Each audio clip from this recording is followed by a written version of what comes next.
Hello, dear bankers. I, Purva, welcome you all to this EduTabs platform. So, if you are preparing for JIB November 2026, this series JIB Target 50 is for you. यहाँ पर contents को इस तरीके से cover किया जा रहा है कि आपके सिलेबस के मोस्ट इंपॉर्टेंट टॉपिक्स जो हैं वो आसानी से कवर अप हो पाएँ. सो अगर आप इस सीरीज़ के कंटेंट्स को अच्छे से वॉच करते हैं, रिविजन करते हैं, प्रैक्टिस करते हैं, तो आप आसानी से JIB में 50 मार्क्स स्कोर कर पाएंगे.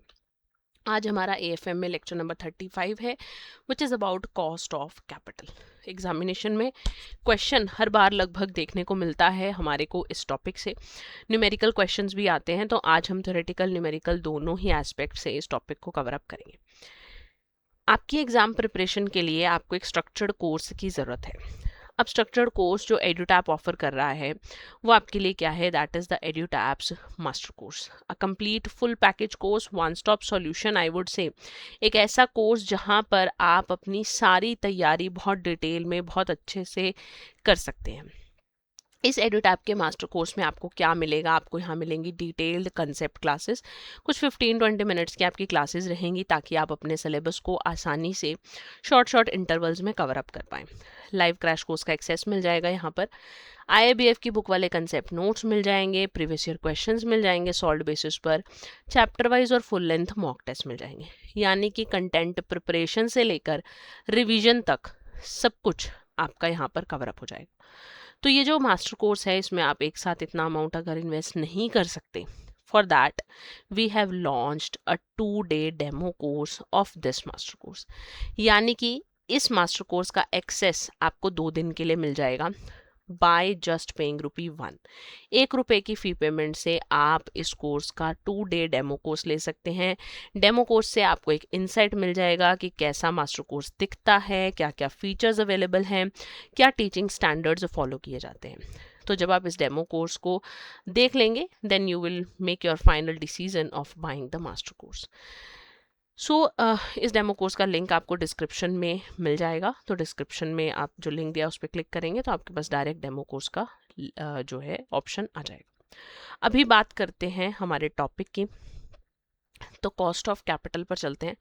सबसे पहले कैपिटल क्या है? देखो, एक बिजनेस है. एक बिजनेस में जो कंपनी है, कंपनी को चलाने के लिए बहुत सारे पैसों की ज़रूरत है. कंपनी बहुत सारे फिक्स्ड एसेट्स परचेज करती है, बहुत सारी करंट एसेट्स परचेज करी है. पैसा कहाँ से आएगा? पैसा आ रहा है अलग अलग सोर्सेज से, लॉन्ग टर्म सोर्सेज से, शॉर्ट टर्म सोर्सेज से. ये जो लॉन्ग और शॉर्ट टर्म सोर्सेज से अलग अलग मनी आ रही है, इसकी हेल्प से कंपनी जो है वो चल रही है ना, और अपनी फिक्स्ड एसेट्स, करंट एसेट्स को परचेज कर रही है. तो फंड्स की रिक्वायरमेंट एक बिजनेस के लिए बहुत ज़रूरी है. तो जो फंड्स हैं उन फंड्स को या कैपिटल को हमने 2 पार्ट्स में डिवाइड किया. एक तो पैसा बिजनेस के पास आता है in the form of equity, दूसरा पैसा आता है in the form of debt. Equity का मतलब है इन्वेस्टर की मनी, है ना, जो कि एक कैपिटल की तरह काम करेगी बिजनेस में. ठीक है ना, एक कैपिटल की तरह रहेगी बिजनेस में. जब बिजनेस बंद होगा तभी वो पैसा यूजुअली वापस किया जाता है.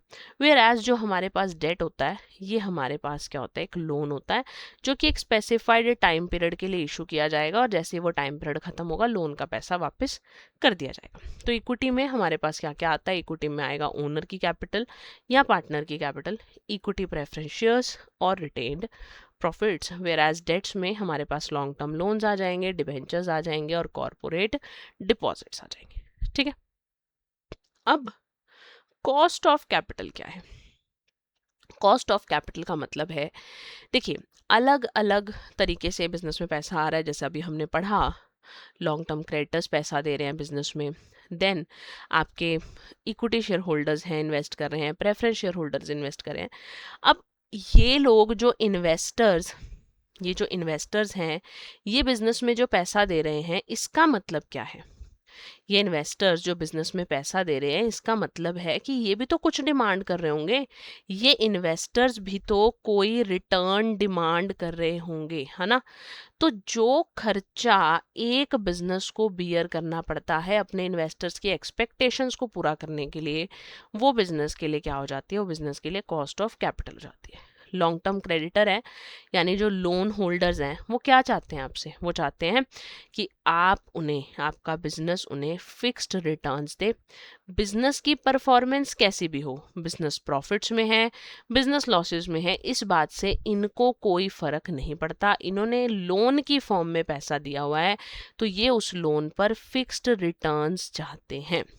और साथ ही साथ जो पैसा इन्होंने बिजनेस में इन्वेस्ट किया है ये उस पैसे के ऊपर एक लीगल राइट भी चाहते हैं। अगर आपका बिजनेस उन्हें पैसा ना दे पाया तो ये लीगल राइट चाहते हैं कुछ एसेट्स के ऊपर कि अगर आपका बिजनेस इन्हें पैसा नहीं दे पा रहा है तो ये उस एसेट को बेचकर अपने पैसे को रिकवर कर ले। तो ये क्या चाहते हैं, ये आपसे चाहते हैं इंटरेस्ट। जितना पैसा इन्होंने आपको दे रखा है उसके अगेंस्ट ये आपसे इंटरेस्ट चाहते हैं। फिर आते हैं preference share holder. Preference share holders ऐसे जिद्दी बच्चों की तरह हैं जिन्हें हर जगह प्रेफरेंस चाहिए, जिन्हें हर जगह आगे आना है। तो प्रेफरेंस शेयर होल्डर्स ऐसे शेयर होल्डर्स हैं जो कि चाहते हैं कि लिक्विडेशन के टाइम पे एंड इवन डिविडेंड पेमेंट के टाइम पे इनको प्रेफरेंस मिले। प्रेफरेंस किससे मिले, प्रेफरेंस मिले इक्विटी से, ठीक है ना। प्रेफरेंस और इक्विटी शेयर होल्डर भाई हो गए। तो जो प्रेफरेंस शेयर होल्डर हैं दे वांट प्रेफरेंस, इन्हें चाहिए कि इन्हें पहले डिविडेंड मिले। अगर बिजनेस बंद हो रहा है तो इन्हें पहले कैपिटल का पैसा मिले। पहले किससे, इक्विटी शेयर होल्डर से। इक्विटी वाले थोड़े भोले भाले से शेयर होल्डर हैं जो कि चाहते हैं कि उन्हें कोई एश्योर्ड रिटर्न नहीं चाहिए, उनकी opportunity cost of capital forgo नहीं होनी चाहिए। वो कहते हैं कि हमें बिजनेस से मैक्सिमम रिटर्न्स चाहिए, नहीं तो हम पैसा कहीं और लगा देंगे, हम बिजनेस से पैसा अपना विड्रॉ कर लेंगे, ठीक है ना। ये चाहते हैं कि इनके शेयर्स, इनकी जो वेल्थ है ना शेयर होल्डर्स की, वो बढ़े, कंपनी ग्रो करे और इनके शेयर्स की जो वेल्थ है, शेयर का जो प्राइस है वो बढ़े, ठीक है। और साथ ही साथ चाहते हैं कि इनको रिटर्न्स जो हैं वो मैक्सिमम लेवल पर मिले, भले ही सबसे लास्ट में मिल रहे हैं पर इन्हें रिटर्न्स जो हैं वो मैक्सिमम मिले। क्लियर हो गया। अब cost of capital long term creditors वाली क्या क्या होगी, लॉन्ग टर्म क्रेडिटर्स वाली वही होगी, चाहे फिक्स्ड रेट ऑफ रिटर्न हो चाहे फ्लोटिंग रेट ऑफ रिटर्न हो। जैसा कि मैंने आपको पहले बताया कि इन्हें क्या चाहिए, इंटरेस्ट चाहिए। प्रेफरेंस शेयर होल्डर को चाहिए एश्योर्ड डिविडेंड्स, यानी कि इनके भी डिविडेंड्स कहीं ना कहीं फिक्स्ड रेट पर होते हैं, ठीक है ना। बट इनको डिविडेंड पे करना कोई लायबिलिटी नहीं है बिजनेस के लिए। बिजनेस इनको डिविडेंड तभी देगा अगर बिजनेस को प्रॉफिट होंगे। लॉन्ग टर्म क्रेडिटर्स जिनको इंटरेस्ट देना है ये आपके दिए जाएंगे irrespective of earnings of business. Business को फायदा हो नुकसान हो उससे इन्हें कोई फर्क नहीं पड़ता, इनको अपना इंटरेस्ट चाहिए ही चाहिए, ठीक है ना। लेकिन जो यहाँ पर एश्योर्ड डिविडेंड्स हैं ये कब मिलेंगे, only in case of profits. अगर बिजनेस प्रॉफिट्स अर्न करता है तभी इन्हें डिविडेंड मिलेंगे, नहीं तो नहीं मिलेंगे। और इक्विटी शेयर होल्डर के ऊपर rate of interest, rate of dividend भी फिक्स नहीं होता, पीरियोडिक लेवल पर इन्हें डिविडेंड्स मिलते रहते हैं अगर बिजनेस की जो फंक्शनिंग है वो ठीक ठाक चलती रहे। Then comes weighted average cost of capital. अब एक बिजनेस है, अलग अलग सोर्सेज से पैसा उठा रहा है, तो उसकी जो कॉस्ट ऑफ कैपिटल है वो ओवरऑल कितनी कॉस्ट उसे पड़ रही है वो क्या है, weighted average cost of capital है। तो जितना पार्ट डेट का होगा उसको डेट की कॉस्ट के साथ मल्टीप्लाई कर दो, जितना पार्ट इक्विटी का होगा उसे इक्विटी की कॉस्ट के साथ मल्टीप्लाई कर दो, जितना पार्ट प्रेफरेंस का होगा उसको प्रेफरेंस की कॉस्ट के साथ मल्टीप्लाई कर दो। ये पार्ट किस में है, ये प्रोपोर्शन की बात हो रही है, प्रोपोर्शन इन टोटल कैपिटल।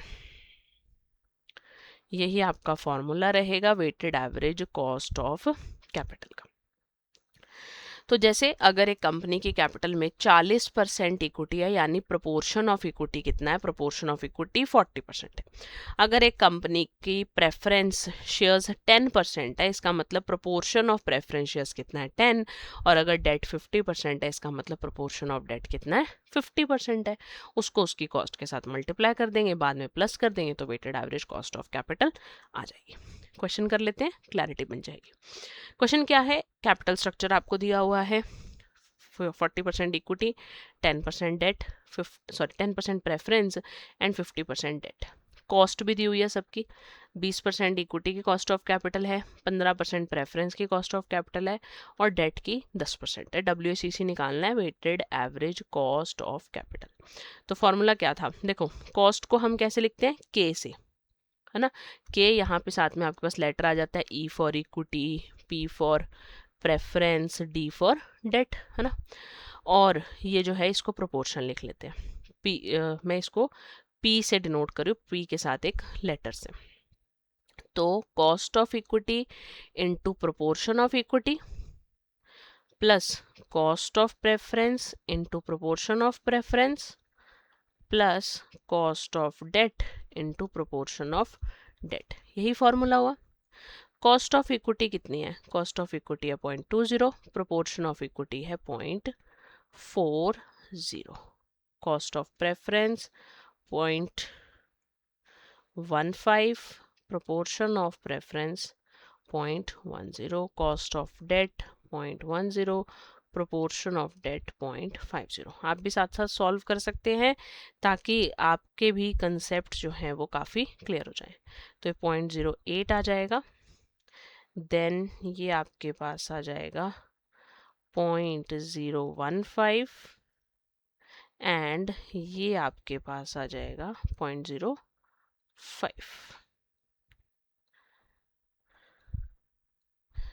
तो ये हो जाएगा 0.05, 0.08 एंड 0.015।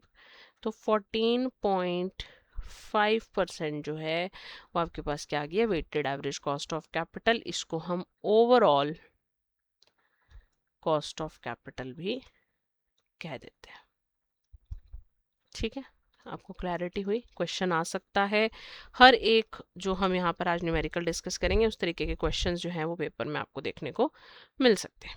आगे बढ़ते हैं, फैक्टर्स की बात करते हैं, कौन से factors weighted average cost of capital को अफेक्ट करते हैं। देखो कुछ फैक्टर्स इंटरनल लेवल पर होंगे जो बिजनेस के इनसाइड फैक्टर्स होंगे जो आपकी कॉस्ट ऑफ कैपिटल को अफेक्ट करेंगे, और कुछ फैक्टर्स ऐसे होंगे जो बिजनेस के कंट्रोल से बाहर होंगे, आउटसाइड फैक्टर होंगे।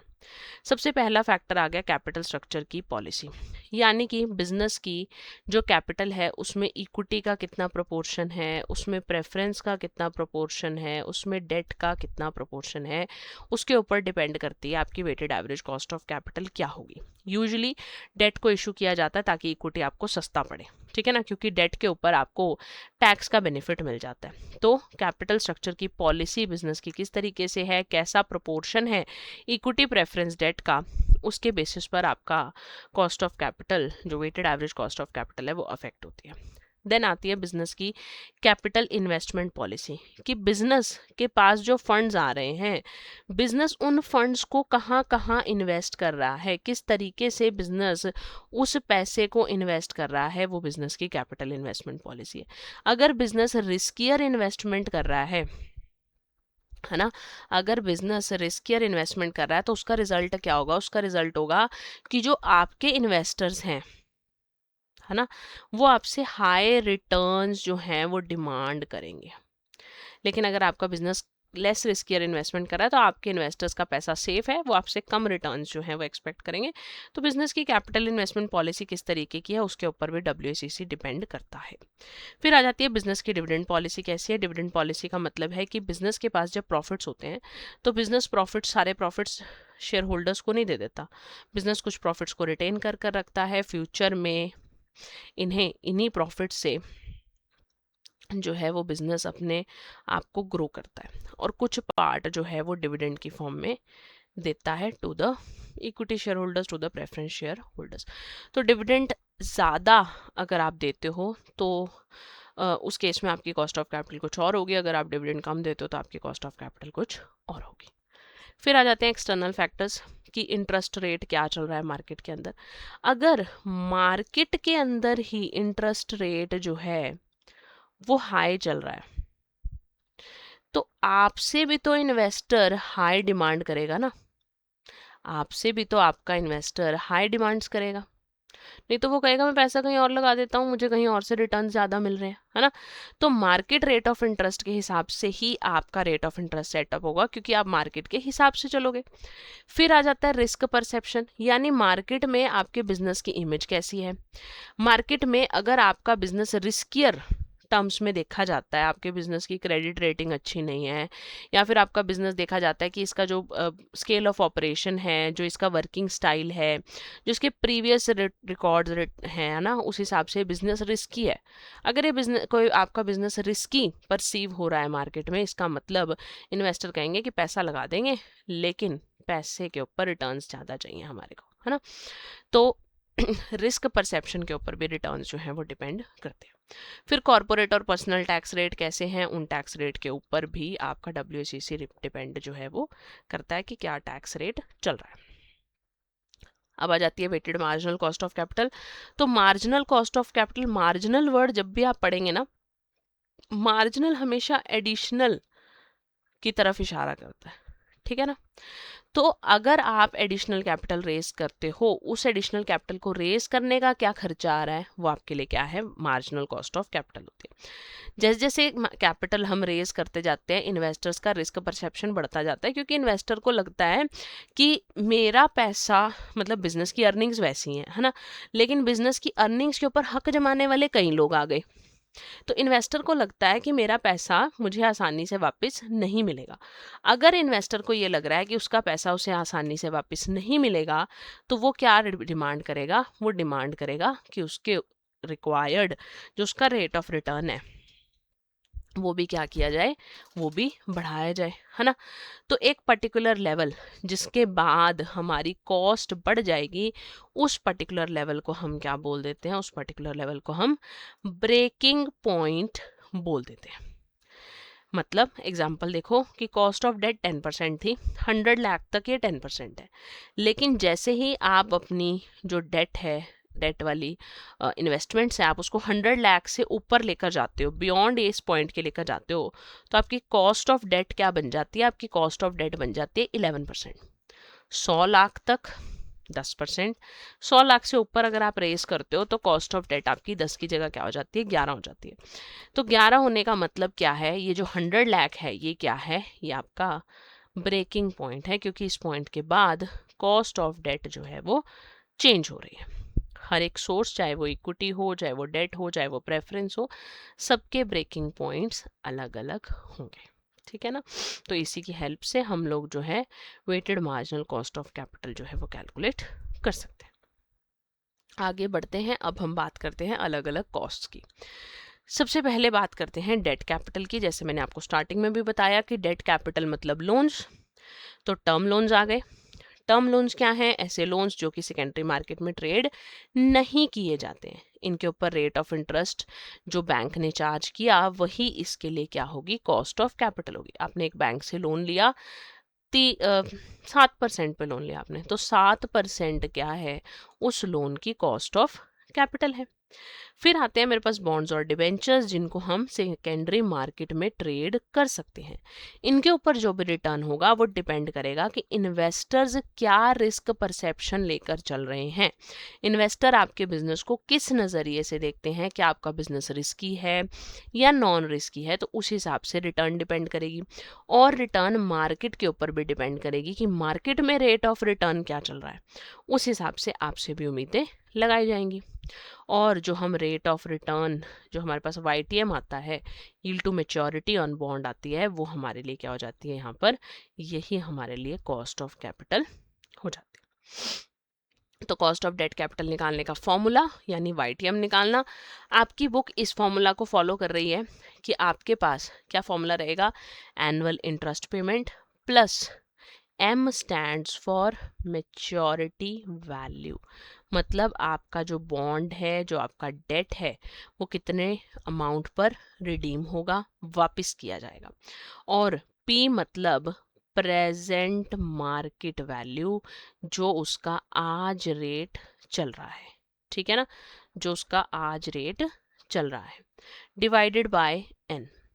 N का मतलब क्या है, नंबर ऑफ ईयर्स, और overall it will B divided by 0.6 times present market value, 0.4 times maturity value. Question करेंगे, क्लैरिटी बनाएंगे। A firm's debenture with the face value of 100 and the coupon rate of 10% having the current market price 90. Number of years left to maturity are 4 years. आपको cost of debt निकालनी है, cost of debt निकालनी है, यानी आपको क्या निकालना है, YTM। फॉर्मूला क्या था आपका? फॉर्मूला था आपका एनुअल इंटरेस्ट पेमेंट, ठीक है ना। ये आपके पास हो जाएगा P, ये आपके पास हो जाएगा M, ऐसे ही होगा। ये तो आपका इंटरेस्ट रेट है, तो यहाँ आ जाएगा plus M minus P by N, ये N हो गया number of years, overall 0.6 into P plus 0.4 into M, यही फॉर्मूला है। तो एनुअल इंटरेस्ट पेमेंट देखो 100 के ऊपर 10%, यानी एनुअल इंटरेस्ट पेमेंट कितनी आ गई, 10। मार्केट प्राइस आपका कितना है, मार्केट प्राइस आपका maturity value, sorry maturity value आपकी आ गई 100 minus 90 divided by 4, overall this will be divided by 0.6 into 90 plus 0.4 into 100। चलो जी, ये हो गया 10 प्लस 10 डिवाइडेड बाय 4, 0.6 इंटू 90 हो गया आपका 54 और ये हो गया आपका 40। तो ये हो जाएगा 12.5 डिवाइडेड बाय 94, ऐसी कुछ कैलकुलेशन आएगी। 12.5 डिवाइडेड बाय 94, तो आपके पास 13.2% जो है वो आपके पास YTM आ गया है, यानी आपकी कॉस्ट ऑफ डेट कैपिटल कितनी आ गई है, 13.2% आ गई। क्लियर हुआ आपको किस तरीके से आपको कैलकुलेशन करनी है for cost of debt capital. आगे बढ़ते हैं, कॉस्ट ऑफ प्रेफरेंस कैपिटल की बात करते हैं। सेम फॉर्मूला है, कुछ भी चेंज नहीं है, सिर्फ आपका यहाँ पर एनुअल इंटरेस्ट पेमेंट की जगह क्या आएगा, एनुअल डिविडेंड पेमेंट आएगा, बस, क्योंकि प्रेफरेंस के ऊपर डिविडेंड दिया जाता है, ठीक है ना। तो इसके ऊपर फिक्स रेट ऑफ इंटरेस्ट जिसको हम डिविडेंड बोलते हैं वही रहता है। यहाँ पर रिस्क जो है वो कंपैरेटिवली डेट से ज़्यादा होता है, और ये माना जाएगा कि अगर फर्म डिविडेंड हर साल दे रही है तो प्रेफरेंस शेयर्स जो हैं वो अपनी ड्यू डेट पर रिडीम कर दिए जाएंगे। आगे आ जाता है कॉस्ट ऑफ इक्विटी कैपिटल। अब इक्विटी कैपिटल निकालने के लिए 4 अप्रोचेज हैं, चारों अप्रोचेज इंपॉर्टेंट हैं, पेपर में पूछ लेते हैं। सबसे पहली अप्रोच है CAPM मॉडल, बोलते हैं हम इसे, capital asset pricing modelling approach. Second approach है आपके पास bond yield plus risk premium approach. Third है dividend growth model approach, and fourth है आपकी अर्निंग प्राइस रेशो अप्रोच। बारी बारी से डिस्कस करते हैं। सबसे पहली है CAPM capital asset pricing modelling approach. यहाँ पर आपका फॉर्मूला क्या रहेगा, risk free rate of return plus beta multiplied by market risk minus risk free rate of return, और आप इसको मार्केट प्रीमियम का नाम भी दे सकते हो। क्वेश्चन में जैसा डेटा दिया हो उस तरीके से आप कैलकुलेशन कर लोगे, है ना। तो बीटा क्या है, बीटा का मतलब है कि मार्केट में कितना आपकी कंपनी का शेयर है ना, पोर्टफोलियो आपका किस तरीके का है, उस हिसाब से आपका बीटा जो है वो सेट होता है। बीटा आपको यूजुअली क्वेश्चंस में गिवन ही होगा, आपको सिर्फ वैल्यूज को सब्सटीट्यूट करना है। तो क्वेश्चन देखें, if the risk free rate of return is 12%, यानी आपको क्या दिया हुआ है, RRF। पहले फॉर्मूला लिखते हैं, cost of equity equals to risk free rate of return plus beta market risk minus risk free rate of return. Expected return on market portfolio कितना दिया हुआ है, 16%, बीटा आपको दिया हुआ है 1.5%।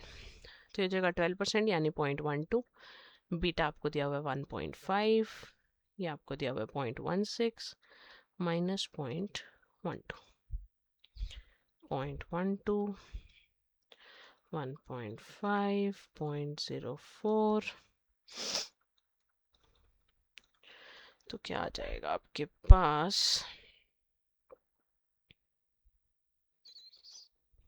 0.06 यानी कि 0.18, तो 18% आपके पास क्या आ जाएगी, यहाँ पर 18% आ जाएगी आपके पास कॉस्ट ऑफ इक्विटी। क्लियर है CAPM मॉडल में कैसे कैलकुलेशन होगी। आगे बढ़ते हैं। Next is your bond yield plus risk premium approach. Bond yield plus risk premium approach क्या कहती है कि आपका एक्सपेक्टेड रेट ऑफ रिटर्न कैसे निकलेगा, YTM on long term bonds plus equity का जो रिस्क प्रीमियम होगा, है ना। When the yield on the long term bonds is known in the market, तो decision on the risk premium जो है वो इंडिविजुअल इन्वेस्टर की परसेप्शन पर डिपेंड करता है। तो इसका क्वेश्चन कैसे बनेगा, इसका क्वेश्चन ये बनेगा कि अगर आपको यील्ड 12% दी हुई है, इक्विटी रिस्क प्रीमियम 4% है, तो रिक्वायर्ड रेट ऑफ रिटर्न निकाल दो cost of equity YTM on bonds आपको पता है। तो यहाँ पर क्या कहता है इन्वेस्टर, इन्वेस्टर कहता है कि मेरे पास जो मैंने जिस सोर्स ऑफ कैपिटल में इन्वेस्ट किया है वो ज़्यादा रिस्की है ना। बॉन्ड्स से ज़्यादा रिस्कियर फॉर्म ऑफ कैपिटल में मैंने इन्वेस्ट किया है। अगर मेरी जो है ज़्यादा रिस्की मैंने इन्वेस्टमेंट करी है तो मुझे बॉन्ड्स से एक्स्ट्रा रिटर्न्स चाहिए। तो बॉन्ड से एक्स्ट्रा रिटर्न्स डिमांड करे, इन्होंने कितने परसेंट एक्स्ट्रा रिटर्न्स डिमांड किए, 4% एक्स्ट्रा रिटर्न डिमांड किए, यानी कि इन्होंने कॉस्ट ऑफ इक्विटी कितनी एक्सपेक्ट कर रखी है, 16% कॉस्ट ऑफ इक्विटी जो है एक्सपेक्ट कर रखी है। रिक्वायर्ड जो है इनका रेट ऑफ रिटर्न है। नेक्स्ट क्या है, डिविडेंड ग्रोथ मॉडल अप्रोच है। डिविडेंड ग्रोथ मॉडल अप्रोच जो है वो ईयर ऑन ईयर डिविडेंड की ग्रोथ की बात जो है वो कर चलती है, ठीक है ना। तो जो आपकी अप्रोच है ये कैसी बात कर रही है यहाँ पर आपका रिक्वायर्ड रेट ऑफ रिटर्न निकालने का फॉर्मूला रहेगा growth rate per year plus dividend in the first year divided by the present market value. ये अप्रोच एज्यूम करती है कि जो current market price of equity है वो किसके बराबर होगा, it will be equal to the present value of all the dividend expected to be paid by the firm in the future, की फ्यूचर में कितने डिविडेंड्स वो पे करने वाली है। स्टेडी डिविडेंड ग्रोथ जो है वो हम यहाँ पर एज्यूम कर चलते हैं। तो क्वेश्चन देखते हैं, if the present market value is 10, equity shares of the firm is 100, present market value of 10 face value equity share firms is the 100, यानी 100 रुपीज मार्केट वैल्यू है। Dividend expected in the first year is 10%, growth rate आपको दिया हुआ है 4%, तो required rate of return आपको calculate करना है, यानी कॉस्ट ऑफ इक्विटी निकालनी है, growth rate plus dividend in the first year divided bye जो भी आपका प्राइस है ना, मार्केट प्राइस। तो आपका ग्रोथ रेट जो है दैट इज 4%, 0.04, फर्स्ट ईयर में डिविडेंड एक्सपेक्टेड था 10%, तो 100 का 10 हो गया 10 रुपीज़ डिवाइडेड बाय 100, तो 14% आपका जो है वो यहाँ से रिक्वायर्ड रेट ऑफ रिटर्न आ जाएगा। सिंपल सी कैलकुलेशंस है, फॉर्मूला आपको ध्यान रखना पड़ेगा। And the last one is the EPS earning price ratio approach, की जो भी आप एक्सपेक्टेड अर्निंग्स कर रहे हो डिवाइडेड बाय आपका present market value, required rate of return रहेगा। प्रेजेंट मार्केट वैल्यू 100 है, एक्सपेक्टेड अर्निंग्स 15 है, तो रिक्वायर्ड रेट ऑफ रिटर्न कैसे निकल जाएगा, it will B 15 divided by 100, यानी कि 15%। Very simple.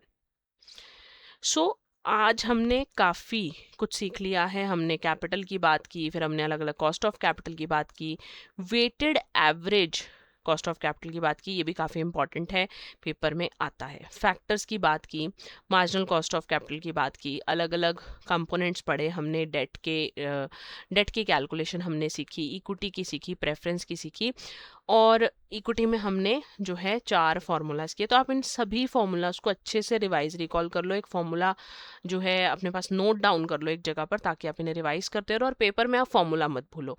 फार्मूला याद रहेगा तो कैलकुलेशन आसान है, कुछ भी मुश्किल टॉपिक यहाँ पर नहीं है। कॉस्ट ऑफ कैपिटल जो है वो न्यूमेरिकल टॉपिक है, लेकिन एग्जाम के पर्सपेक्टिव से मुश्किल नहीं आता है। तो आपको सारे फार्मूलाज को ध्यान रखना है, वैल्यूज को सब्स्टिट्यूट करना और आपका आंसर आ जाएगा, ठीक है ना। अब कर लेते हैं क्वेश्चंस।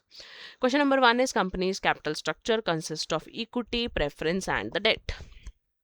अब डेट जो है वो बिफोर टैक्स दिया हुआ और कॉर्पोरेट टैक्स रेट अलग से दिया हुआ, तो पहले तो after tax cost of debt निकाल लेते हैं। वो क्या हो जाएगा 8%, मतलब इसका फॉर्मूला होता है इंटरेस्ट 1 माइनस टी, तो 1 माइनस 0.30 आ जाएगा, है ना। तो ये आपका कैलकुलेशन कैसे होगा, just a second, multiply by 8%, तो ये मेरे पास आ गया कुछ 5.6%। आपने हमेशा आफ्टर टैक्स वाला रेट लेना है।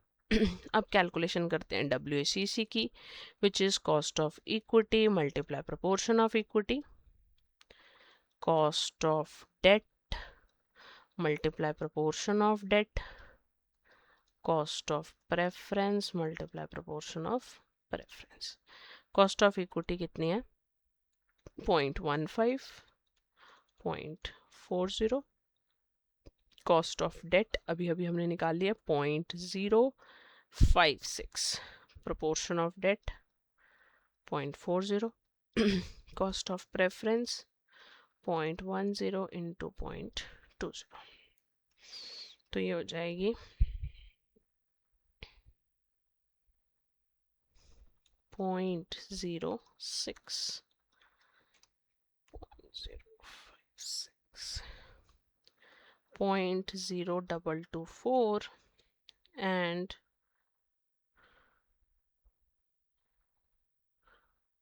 0.02, 0.06 and 0.0224।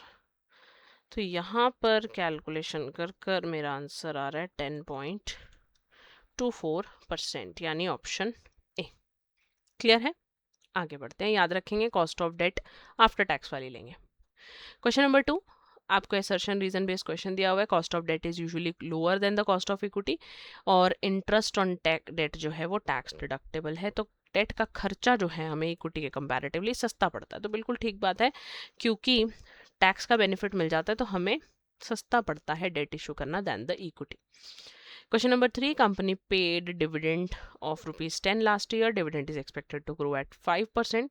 Current market price आपको 105 दिया हुआ, cost of equity आपको निकालनी है। तो ये dividend growth model हो गया, तो जिसमें GDP ऐसा ही कुछ करते हैं हम। तो 5% है तो 0.05 हो गया, डिविडेंड यहाँ आ गया, मार्केट प्राइस यहाँ आ गया, ठीक है ना। तो आपके पास कैलकुलेशन कर कर आंसर आ रहा है 14.5%, तो लगभग आपका 15% जो है वो यहाँ पर कंसिडर कर लेंगे हम लोग, क्योंकि हाँ 10 डिवाइड बाय 105 हो गया ना, तो वो कुछ पॉइंट, इसकी कैलकुलेशन 0.095 आ रही है, जिसमें हमने प्लस कर दिया 0.005, तो 14.5 आ रहा है, जिसका क्लोज हम आंसर 15% जो है वो कॉस्ट ऑफ इक्विटी ले लेंगे। टू बी वेरी स्पेसिफिक इसका आंसर 14.5% रहेगा, ठीक है। अब बात कर लेते हैं कुछ स्ट्रक्चर्ड कोर्सेज की एग्जाम प्रिपरेशन के लिए। देखो हमने स्टार्टिंग में एडुटैप का मास्टर कोर्स तो डिस्कस कर ही लिया है ना, full fledged preparation course. Master course में एक बात देखेंगे कि मास्टर कोर्स कंप्लीट भी अवेलेबल है, यानी चारों सब्जेक्ट्स का एक साथ भी, और सब्जेक्ट स्पेसिफिक मास्टर कोर्सेज भी अवेलेबल हैं। IIFS, PPB, AFM का अलग से अवेलेबल है, RBWM का अलग से अवेलेबल है। तो आप अपनी कन्वीनियंस के हिसाब से कंप्लीट लेना है या इंडिविजुअल लेना है वो चूज कर सकते हैं। आप लाइव क्रैश कोर्स के थ्रू भी एग्जाम प्रिपरेशन कर सकते हैं, जिसका बैच 4 इस टाइम पर चल रहा है। लाइव क्रैश कोर्स क्या है? ऐसा कोर्स है जहां पर आप टीचर्स के साथ लाइव बेसिस पर इंटरैक्ट करते हुए, डाउट्स सॉल्व करते हुए अपने सिलेबस को कवर अप कर पाएंगे। मॉर्निंग इवनिंग में लाइव क्लासेस रहती हैं, अगर आपकी लाइव क्लास मिस हो जाती है तो उसका रिकॉर्डेड वर्जन आपको देखने को मिल जाएगा। ये जो लाइव कोर्स है इसमें आपको मिल जाएंगे IIBF की बुक वाले concept notes, previous year question, chapter wise और full length mock test. 60 live classes में आपका सिलेबस जो है वो यहाँ पर उसके मोस्ट इंपॉर्टेंट टॉपिक्स कवर करवाए जाते हैं। लाइव क्रैश कोर्स हो या फिर मास्टर कोर्स हो, आप इन दोनों में से जिस भी कोर्स में खुद को एनरोल करेंगे, आपको मिलेगा फोर्टनाइट बेसिस पर मेंटर टॉक का ऑप्शन, यानी हर सेकंड और फोर्थ सैटरडे आप अपने मेंटर्स से बात कर सकते हैं regarding doubts, regarding strategies, regarding lack of motivation, anything जो आपके एग्जाम से रिलेटेड हो। अगर आपको लगता है कि आपकी तैयारी हो चुकी है बट आपको MCQs, एग्जाम जैसे MCQs आपको प्रैक्टिस करने हैं, तो उसके लिए आप हमारी टेस्ट सीरीज को ज्वाइन कर सकते हैं, जहां पर आपको मिलेंगे चैप्टर वाइज और full length mock test for all 4 subjects of your JIB। अपनी कन्वीनियंस के हिसाब से कोर्स को चूज़ कीजिए और डिस्काउंट कूपन को लगाना मत भूलिएगा, ताकि आपको मैक्सिमम डिस्काउंट अवेलेबल हो पाए और ये कोर्सेज थोड़े और अफोर्डेबल हो जाए, ठीक है। आज के सेशन से related doubts queries comment box में लिखकर मुझसे पूछ सकते हैं, and for any other kind of doubts and queries regarding JIB and CIB you can call us on 8146207241 और email us on hello@edutab.co.in. We are very happy to help you. और इसी तरीके से आप लोग पढ़ते रहिए, आगे बढ़ते रहिए। हम मिलते हैं अगले लेक्चर में। Till then take care.